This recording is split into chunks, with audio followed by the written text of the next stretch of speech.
Good evening and welcome to The Big Fight, a show that is young at 21, the oldest running debate show on Indian news television. I'm Sanket Upadhyay. India's big fight, the biggest fight in fact, is not with one another. What you see on TV is not right, but actually it's against the virus, each day, each night. And as we are fighting this pandemic, there is another increasingly alarming crisis that we are facing, that of fighting the infodemic. A crisis of convincing people on the vaccination process, on why it is important to take this vaccine, on why vaccines are not bad. The government calls it miscommunication and mischief by a few to spread fake news. But the point is that not all criticism against the vaccine is fake news. In fact, doctors themselves have raised these doubts. And after week one, a big area of concern is that COVID warriors themselves are not coming out in the manner they should to take the jab. Naturally, there is a question that if warriors themselves aren't convinced, how will people be? The point on efficacy of data not being available plays on everyone's mind. So how exactly will the government convince more and more people to take the vaccine? A massive information campaign will be launched. In fact, it has been launched to tell people that the vaccine is our only hope in stopping another spread of the COVID-19 virus. So on The Big Fight tonight, India fights the pandemic, India is fighting the infodemic, but will data and information alone build faith in the vaccine and not words? And at this moment, is this our only hope? Later on this broadcast, we'll be getting you an exclusive interview with Dr. R.S. Sharma. He is the chairman of the Empowered Group on Vaccination, in charge of the CoWIN app and the technique and the technical strategy as to how this vaccination drive will continue. That exclusive interview in a little over 30 minutes from now.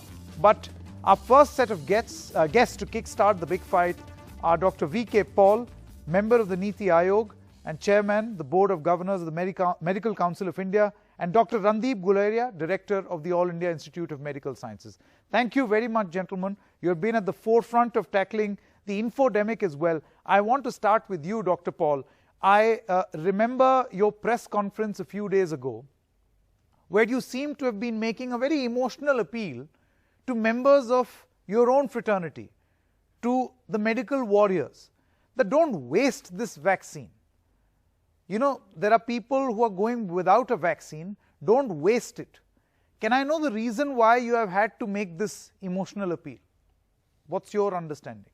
Well, Sanket, the appeal comes from the fact that India and Indians, we are fortunate and we are proud that we have the option of going into a massive vaccination program, which will escalate exponentially in days to come, and using the vaccines that are developed in our own nation. They are made in India vaccines, they are affordable vaccines, they are great vaccines, and they are available. And we are starting with, just as the rest of the world has done, with the healthcare workers for good reasons. And when the vaccine is being assigned to an individual, one of our health worker colleagues, this vaccine should be accepted. This vaccine is meant to protect him or her, and also to make sure that that person as an individual is then is not in future in the path of transmission of infection.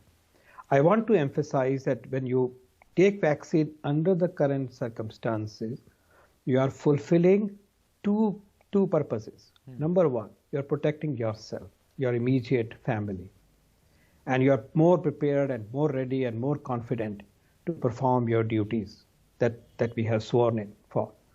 The second, which is equally important, is that when you get vaccinated, when I get vaccinated, the virus cannot spread through me.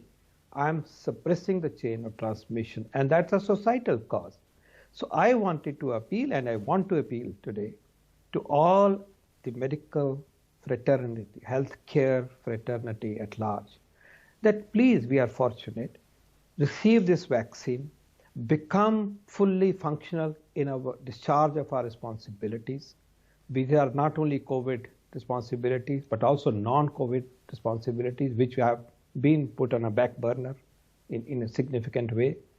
And let's get going. And you help in your own way in suppressing the transmission chain. And therefore, this should be embraced. This should be embraced with gratitude to the efforts of people who have brought these great vaccines, made them available to us. Sure. Dr. Guleria, do you think that the only way to win this, to convince members of the medical fraternity? I remember we were in conversation last Saturday and I asked you this question on doctors not accepting Covaxin. I think the concern and fear is data, efficacy data. Now that Lancet has peer-reviewed the phase 1 trials of Covaxin, now that we see that there are only 1,116 adverse events out of 12.7 lakh people who have been vaccinated, which basically means that the total adverse events are only 0.087%. Do you think the more you take this data to people, the more convincing your argument will be? Otherwise, it will be just appeals and words. I think so. I think we have to really fight the infodemic against the vaccine with data. And there is robust scientific data, both from what has been published in the Lancet today, and also from whatever has been looked at by the regulators, and what we have as far as even the AstraZeneca vaccine Covishield is concerned. I think it's important not only to look at the data, but to put it forward to make people understand that why it is important for them to be vaccinated.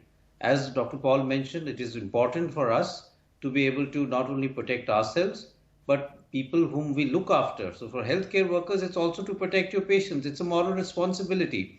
For influenza vaccine, it is actually mandatory that if you're working in a hospital, especially in a critical care center or in a transplant unit, you must get yourself vaccinated, because we know that this virus can have mild symptoms and you may actually transmit it to a patient of yours who may be COVID negative and may become COVID positive because of your not being careful.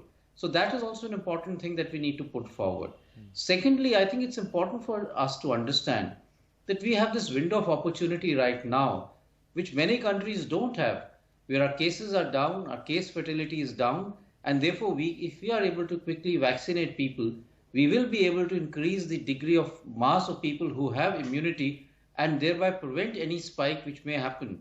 We've seen this in Brazil, and in Brazil there was a huge number of cases and it came down, and now there's a huge spike which is happening again, which is fox people.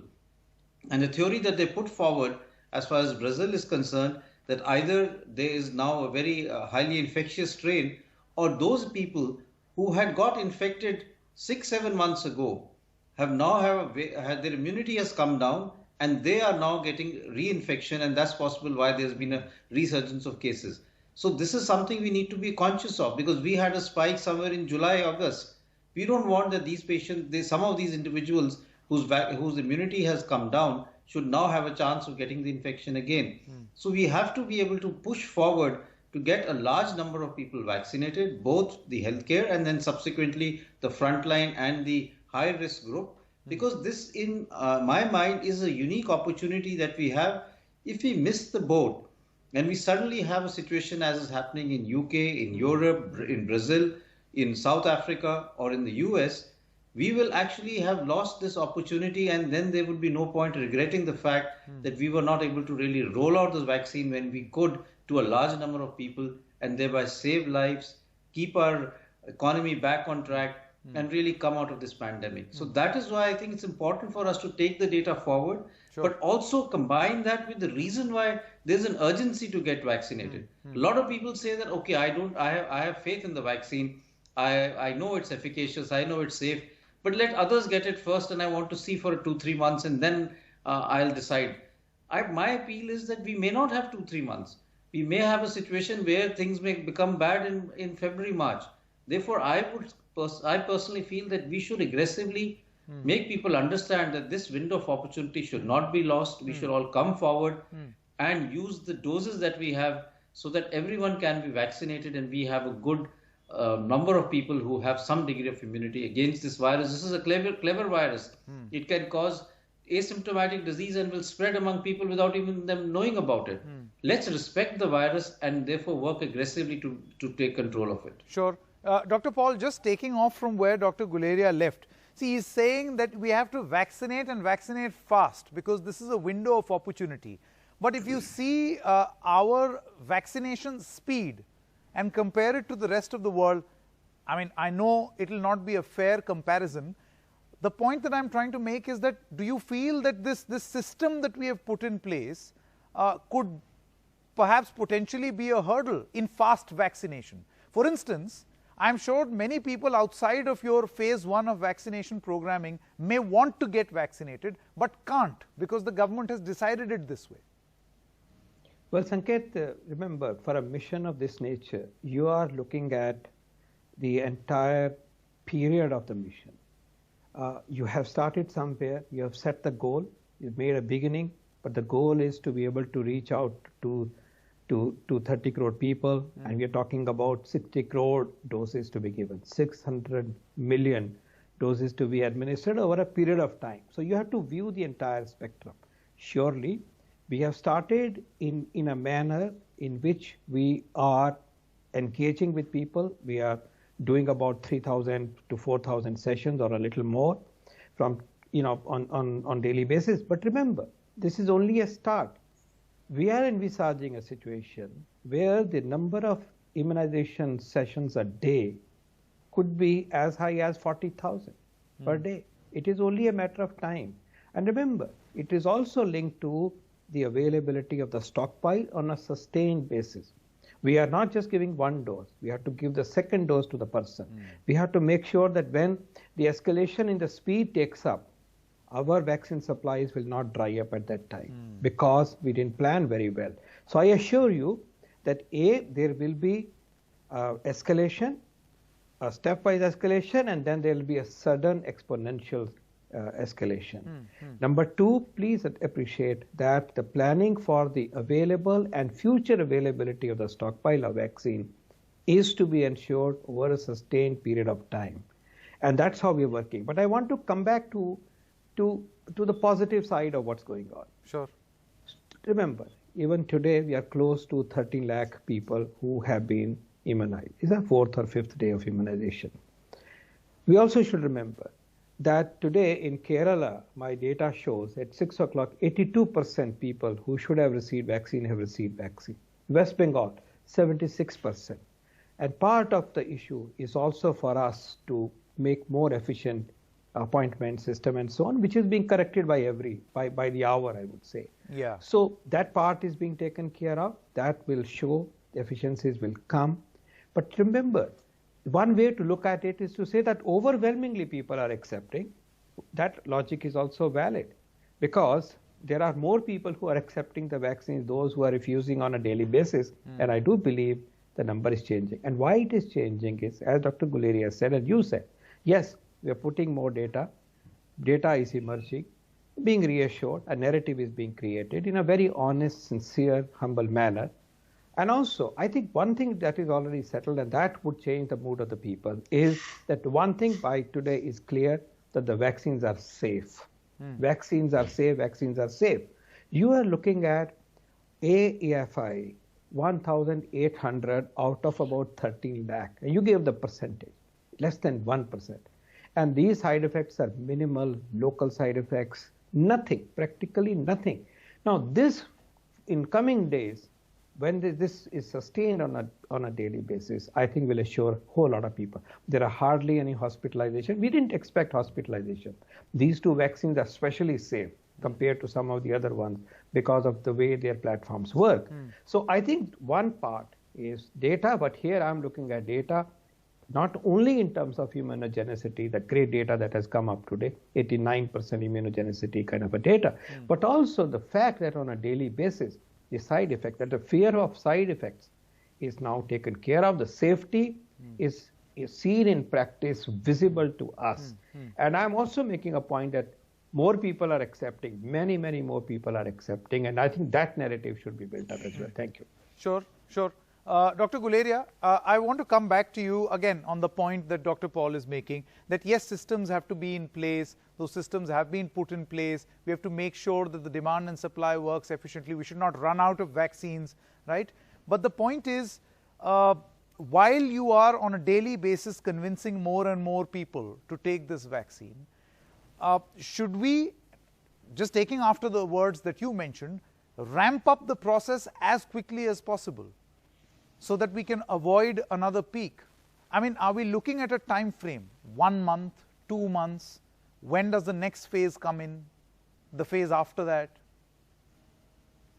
So I think this is decided by the supply chain. The number of doses available will decide how quickly we can sort of ramp up and open it up to the other groups in the phase, that is the frontline workers or people over the age of 50. And one would like to do it as early as possible. But once we do it, we should have that confidence that we have enough doses available to be able to meet the demand that happens because of this. So that is the rate limiting factor that I feel.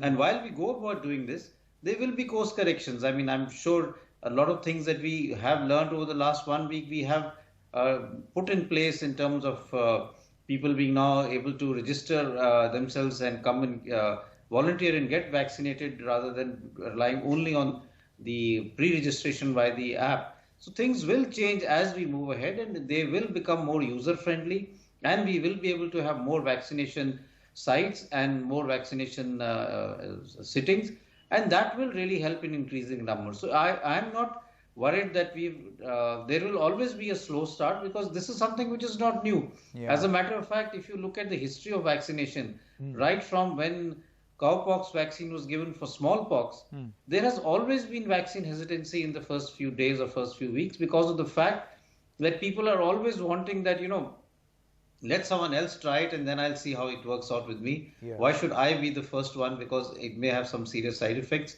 And now with social media being much more active than it has ever been before, this has really been sort of magnified out of proportion, and that has created a problem. So I think people have now started getting confidence that these vaccines work. There is more and more data which is emerging, and this will continue. Yeah. The phase 2 trial data will also be out shortly, I hope. And gradually we will have more and more data to convince people. And even if you start looking at the number of people vaccinated now globally, the number is now, it's huge, and we haven't had any significant signal of any side effect.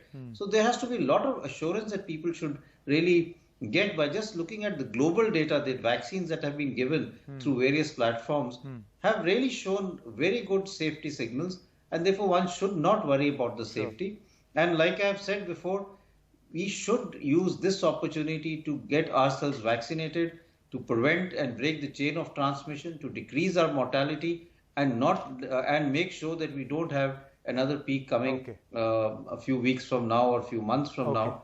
This virus can change. It can also create a lot of issues. Therefore, we must take whatever we have and use that opportunity to move ahead and be ahead of the curve, rather than wait for the virus to do things and then start having a knee-jerk reaction to suddenly start increasing our vaccination drive. Okay, Dr. Guleria as well as Dr. Paul, thank you so much for joining us. Let's just hope that you as well as the country is also able to win over people and prevent this infodemic as well. All the best, and thank you so much for joining us on this show. Right, our next set of guests, Dr. Shahid Jamil, Director of the Trivedi School of Biosciences, Ashoka University, and we also have Dr. J. Radhakrishnan, Tamil Nadu Health Secretary, joining us. Thank you very much to the two of you gentlemen. Dr. Radhakrishnan, let's begin with you first. Your experience as the Health Secretary of Tamil Nadu, a big state. Is there vaccine hesitancy? And if yes, then how are you dealing with it? Actually, both our eminent speakers have clarified the issue. Our challenge in Tamil Nadu was we started right during the Pongal vacations. It's a very, very important annual event. We have a clutch of holidays. In spite of that, initial 2 days, we had, roughly around 3,000 odd people turning up in the 160 centers. But one day onwards, if you look at, it made a big jump. Somewhere we are in the range of around 9,000 per day. That doesn't mean that, it's a big number, but always I feel that, number of people, today we crossed 51,000 odd people have taken the vaccine. People taking vaccine, that number has to get highlighted. And our initial target would have been that there should not be a single adverse event. So this perhaps was one of the reasons in Pongal holidays, plus of course a general feeling that why only we got prioritized, that is the health workers got prioritized. So that bit of communication was needed in Tamil Nadu. Correct. We've been doing it aggressively, one direct communication, then of course quite a lot of social media messages had to be countered. But I personally feel like you say, when now we have got a adequate supply of almost 11 lakh 10.45 lakh odd doses here, both available for almost 5.2 lakh people. So that has assured that the supply will also be there. And slowly, I am also very sure, with so many positive stories coming. Yesterday, we had a very, very senior gentleman, Dr. H.V. Hande, who was a very long-serving former health minister in the late 80s. At the age of 95, he took vaccine. He's a doctor. So messages, deans taking it, and many of us taking it as doctors, not as politicians. Some of the people taking it as all sent a positive message. So that's a very important point. Dr. Jamil, would you also agree that yes, extraordinary decisions were taken in okaying these vaccines, but now the only way to win over people's trust is not words but data.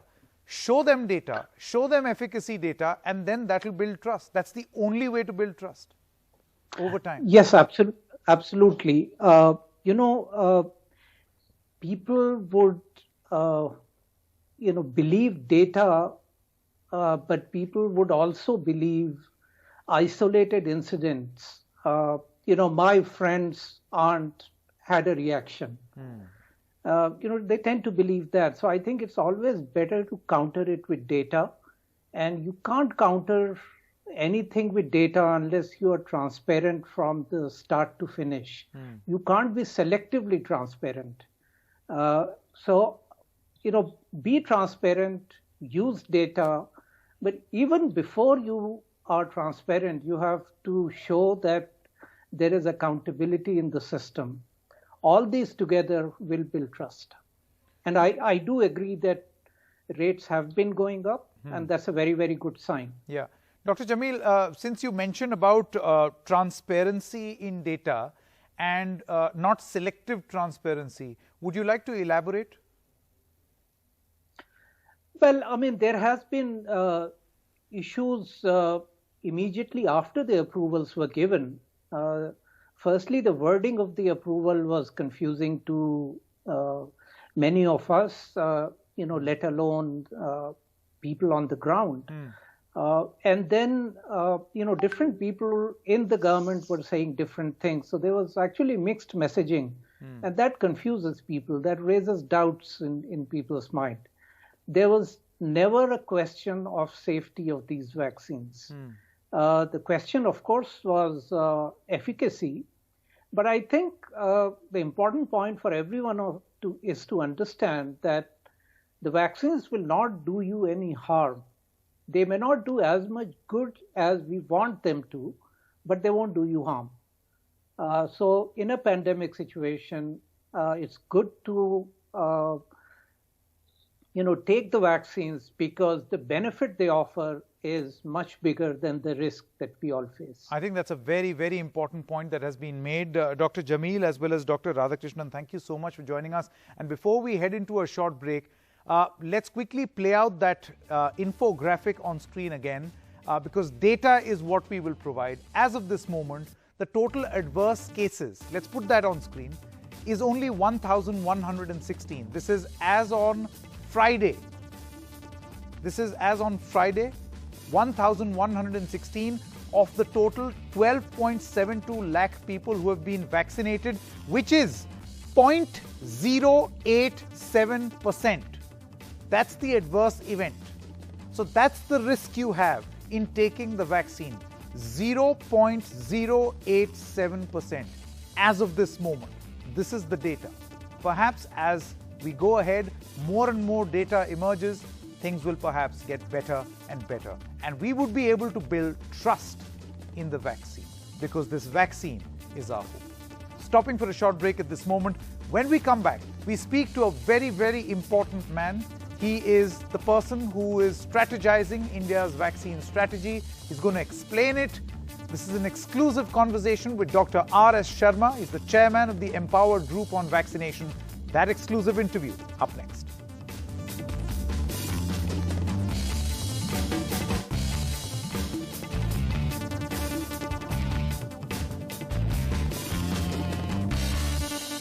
Joining us right now is a very special guest, a man who's the chairman of the Empowered Group on Vaccination, Dr. R.S. Sharma. Thank you very much, Dr. Sharma, for joining us right here on NDTV. My first question to you is, would you like to tell us about how your plans of the rollout are going on right now?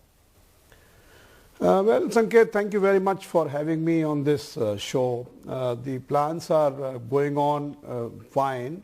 When we started on 16th, when the Prime Minister launched the nationwide rollout of vaccination, we had done about 2 lakh vaccination that day. And then it is ramping up slowly. There were initial glitches in the software which we had created for this purpose. But I think all those glitches have also been attended to now in the COVID. And we are now going to have, slowly ramp up the program. Dr. Sharma, what were those glitches? Because some we definitely know, but you being at the helm, would you like to tell us what were the problems? Now exactly, to define and to really, describe those glitches may not be sort of possible because they are glitches in the code. But essentially, I must say that they were very minor ones. Some were related to flexibility in the sense that suppose somebody is, registered for vaccination today and somebody is registered for tomorrow and that tomorrow's person comes today and today's person does not come, then, we should be able to take that person who is coming tomorrow, who is to come tomorrow. So that kind of, flexibilities were the issues. They have been attended to. Dr. Sharma, would this be a correct assessment that going forward also this app is going to be the backbone of India's vaccination rollout, the app? Yeah, this app, the CoWIN app is going to be the backbone. We are going to have a very robust digital infrastructure which will essentially record the vaccinations real time, will issue the certificate to the person, will have a very robust authentication of the person. So I think we are going to have an extremely robust infrastructure because we must remember that, we are going to have the second dose of the vaccination also. So unless we have a record of each individual as to when he or she has been vaccinated and when is the next date of vaccination due, what is the vaccination which has been given in the first place, because the same vaccine will be given to the second time also. So all that is very necessary, and that we are going to have a flawless, robust, secure and privacy preserving digital infrastructure. Would I be correct in my assessment that right now, as this CoWIN app has been put to use and now the vaccines are being administered to healthcare workers, so you are in a way preparing for a much larger strategy that you will have to put in place once mass vaccination begins. So in a way, you're also testing the system right now. Yes, Sanket, you are very right that, this system is essentially, let us look at this way, because this is for the health workers and then of course we will have frontline workers. So that's about 30 million overall, which is 3 crores. Now from that point onwards, when we open the system for people of 50 years plus those people who have comorbidity, this system, which is essentially for a captive audience in some sense, had got to be expanded very significantly.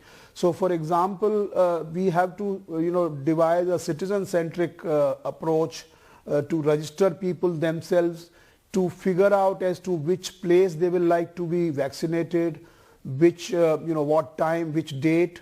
So essentially we have to create anytime, anywhere vaccination process, and for that we will require a massive digital outlet, so to say, So one can register themselves, himself or herself onto Arogya Setu, for example. You can register through IVRS, through a phone line, through helpline, through a portal. So we will create multiple digital outlets from multiple channels through which you can register. And that will be the best way to, sort of ensure that people get the facility, and there will be no information asymmetry in some sense. It will be like a completely transparent kind of appointment process. I was meaning to ask you this question, Dr. Sharma, because you said the app is going to be the backbone. You know that in the back of beyond of this country, we have a massive internet problem, leave alone internet, a telephone problem. So in the back of beyond, if app is your backbone, then how do people get associated with this platform for vaccination? No, I think, Sanket, let's understand this. CoWIN app is one app which will be used by vaccination entities, which means that the verifiers, that the vaccinators, etc. Now, obviously, to register on the application or register for the vaccination, we will not have this app only, but all the other apps like Arogya Setu, they will actually work like outlets. They will be working like the recipients of registration requests. You mentioned Arogya Setu twice, Dr. Sharma. Am I to believe that this app is here to stay, that Arogya Setu is going to be that main, since it has penetrated quite a lot because of COVID-19, would that then be the main platform for communication with COVID? Absolute, not main platform. We are not saying that Arogya Setu will be, because Arogya Setu is available only with people who have got smartphones, and there are a large number of people in our country who do not have smartphones. Therefore, it is important that those people, for inclusion purposes, those people are also able to register themselves. So that registration will be through portal, through IVRS, through helpline. So essentially we will create an inclusive process. Certainly Arogya Setu will be one of the ways to register. Similarly, Arogya Setu and other sort of outlets will also be used for storing the certificate, because we are issuing certificate immediately after vaccination, and that certificate will get deposited on your Arogya Setu app, on your digital locker, on your, we will provide a link to your mobile phone so that you can download the certificate, and this certificate will also be given to people just immediately after the vaccination, which is being done now also. Dr. Sharma, you mentioned very briefly that the reason why you need this digital backbone is because once you've been administered a type of vaccine, the second dose will also have to be of the same type. It cannot be that you take Covaxin first and then Covishield next. Now, my point is that for the educated and those who know how to use the app, those who know how the interface works, even in the system, in the administration, it is fine. That's not a problem. But for those people who may be technologically challenged or technologically unlettered, how big a challenge will this be to make sure that the first dose and the second dose is always from the same vaccine? What's the digital system in place for that? There will be absolutely no challenges, because generally people will take their first certificate to the site when they do the vaccination second time. So that's one part. Secondly, as soon as you will enter their details in the system will throw up as to which vaccine they were given, what day they were given, and therefore the site or the place where the vaccination is happening will essentially give that vaccine. Thirdly, when they sort of register themselves or they reserve the place, then also the system will know that this gentleman was given vaccine X, and therefore they will open only those places where vaccine X is being given. So essentially there cannot be any error. There are multiple ways to verify, and there are multiple sort of channels. So there is no single point of failure in some sense. Okay. Dr. Sharma, now for a very significant point which I feel that the government is also trying to tackle as of this moment, along with the pandemic, how big a challenge is an infodemic, where you see some amount of hesitation with the vaccine. We've seen Dr. Paul come out and appeal openly to his own members of his own fraternity, the doctors. How big a challenge is this? Well, Sanket, I will not be really able to answer the question because I think I am focusing mainly on the digital backbone. So I certainly feel that there is a lot of, I mean, as a common person, I also joined Dr. Paul in kind of agreeing that there is a need to have much better awareness. But I feel again as an individual that as we go along and as we find that the vaccine is safe, secure, there are no side effects, there are no adverse effects, generally they are very, very rare and minor. I think people will have better confidence and people will come out. There have unfortunately been quite an amount of sort of bad publicity or sort of fake news in that sense. So that I hope will get no, but Dr. Sharma, I hope you realize that some of these concerns are being raised, number one, by doctors themselves, and number two, by members of the scientific fraternity. So not all of it is fake. Some people are raising genuine concerns. Do you think that only correct information and more rolling analysis or rolling over data that you will keep getting is going to help this, to allay the fears? Absolutely, it will.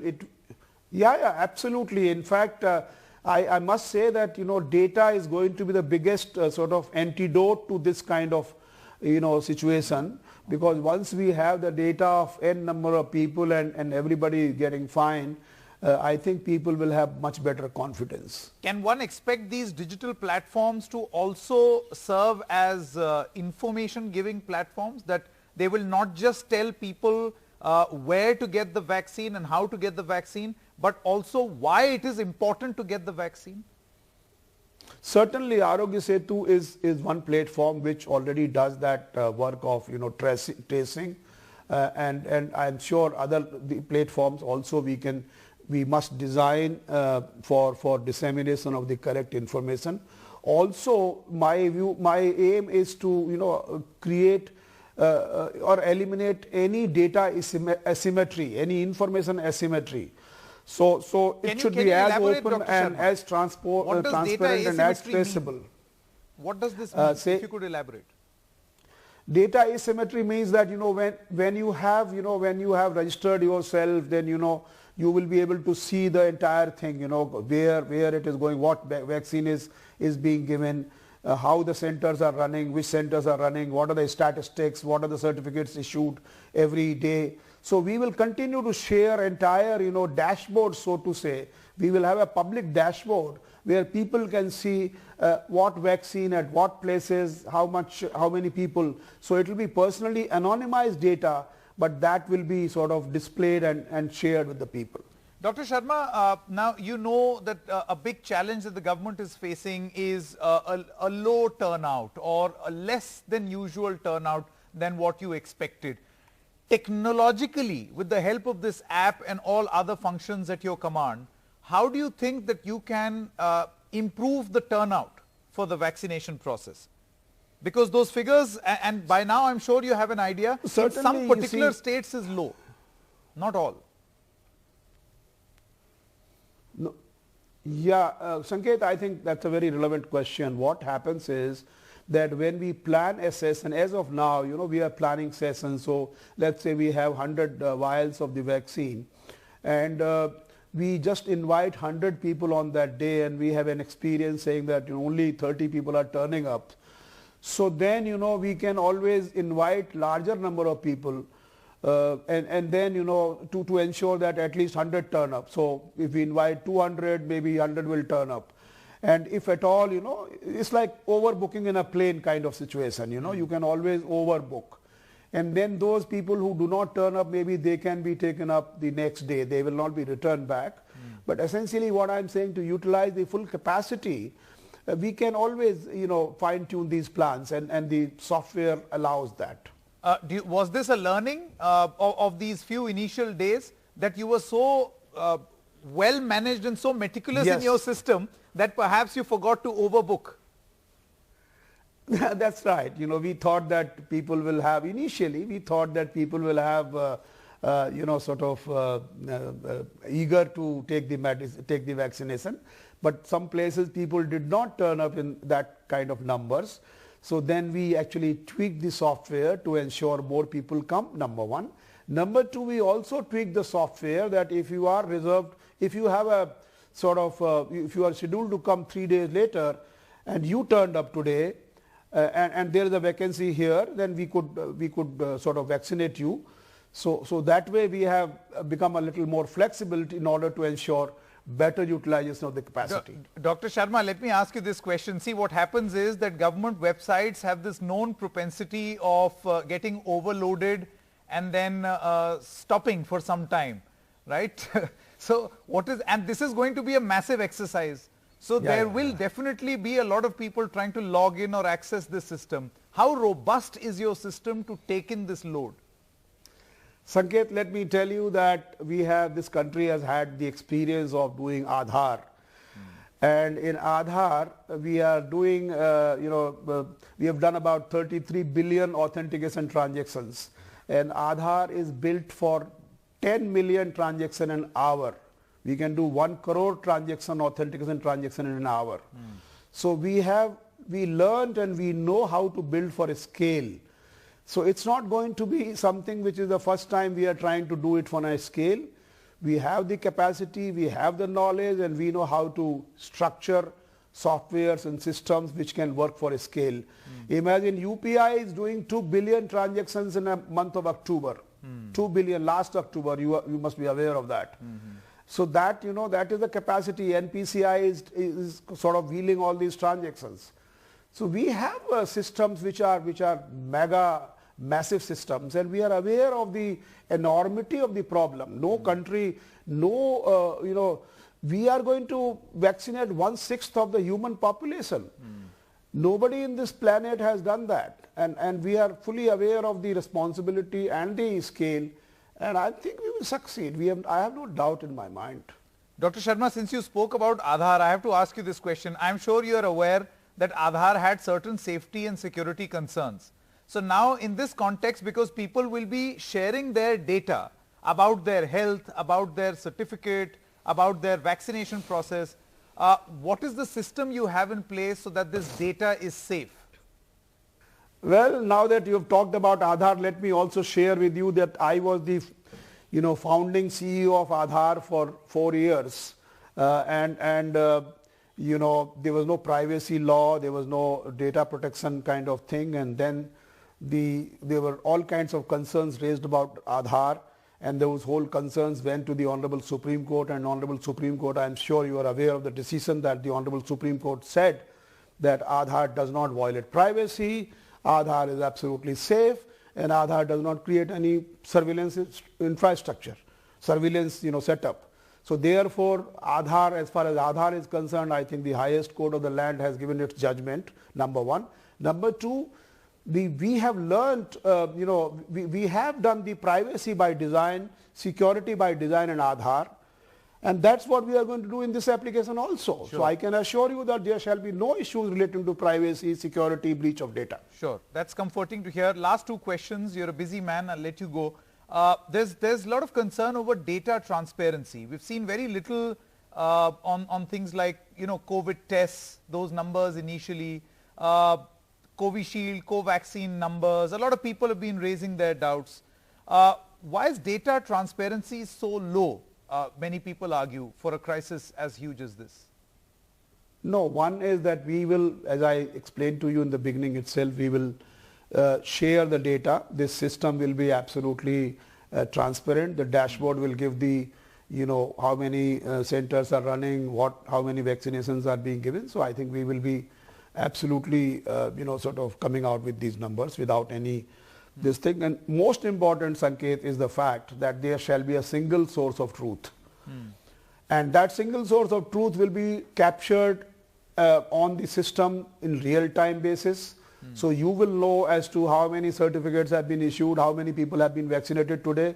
It is not happening. It will not happen that some fellows are giving some statement saying that we did 200,000 and the system is showing only 100,000. So we have made it very clear that there shall be a single source of truth, and that truth will be absolutely transparent. You know, initially there was this concern that some vaccine, a particular vaccine candidate is still in its third phase of trial, the efficacy data is not out.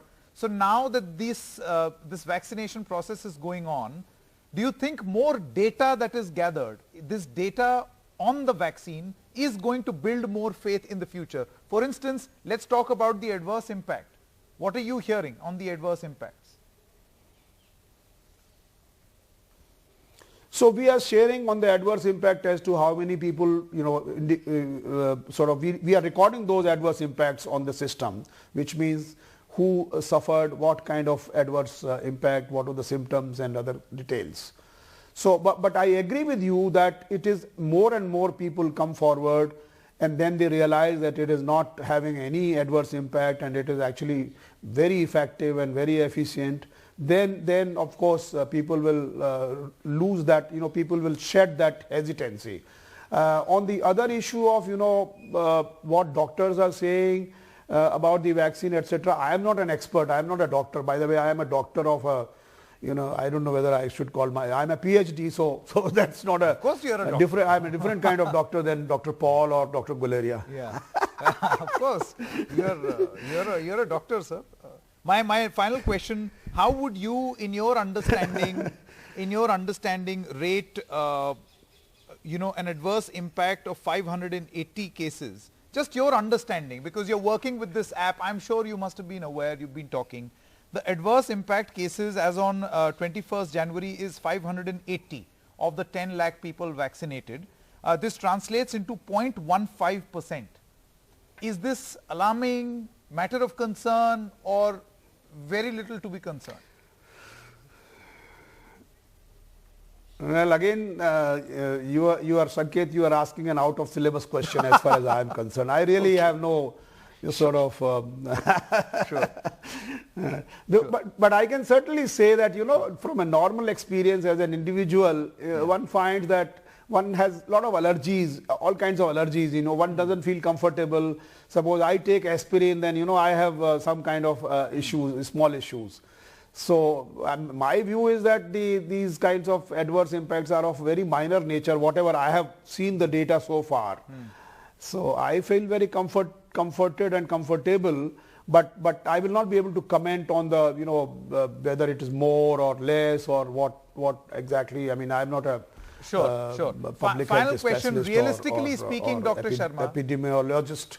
Yeah, I can understand. Realistically speaking, how long is this exercise going to take to inoculate 130 crore Indians, 130 crore plus, using this infrastructure that you have prepared? We shall do it as early as possible, because the days you save lives. But of course, it all depends on the availability of the vaccination. So it's not straight away the case that, you know, everything is available and you kind of just go and inoculate. So I mean, there are multiple variables which will determine the length of the vaccination period, the vaccine availability being the most important of them. As far as the other part is concerned, I think we have adequate health infrastructure in terms of manpower, in terms of other sort of things. We shall be able to do it as soon as possible. I can only assure that the digital platform or the software will be perfectly enabling that exercise to happen. Dr. Sharma, just out of curiosity, since you mentioned that this is going to be open and people will be able to see, would you also be sharing information on which dose has been given to which individual, which particular vaccine, or is that going to be confidential between the government and the individual? No, we will not be sharing any personally identifiable information. That's not what we are going to. We will share only the statistical information, which is which is normally how many people were vaccinated, which vaccine, which session is happening at what place, stuff like that. Individually, we will certainly have the data, and we will use this platform to inform the individual that you have been vaccinated and now your next vaccine is due, and please visit your nearest center, which you can make reservation, or otherwise you can have a walk-in thing. So essentially that is a monitoring job which we will be doing through using this sort of piece of software. Of course, the individual will also have a digital certificate. We will send him the SMS. So that's how we will be sort of ensuring that the person gets the dose when it is due. Dr. Sharma, more power to you and all the best, and let's hope we come out stronger than ever post this pandemic. Thank you so much. Thank you very much, Sanket.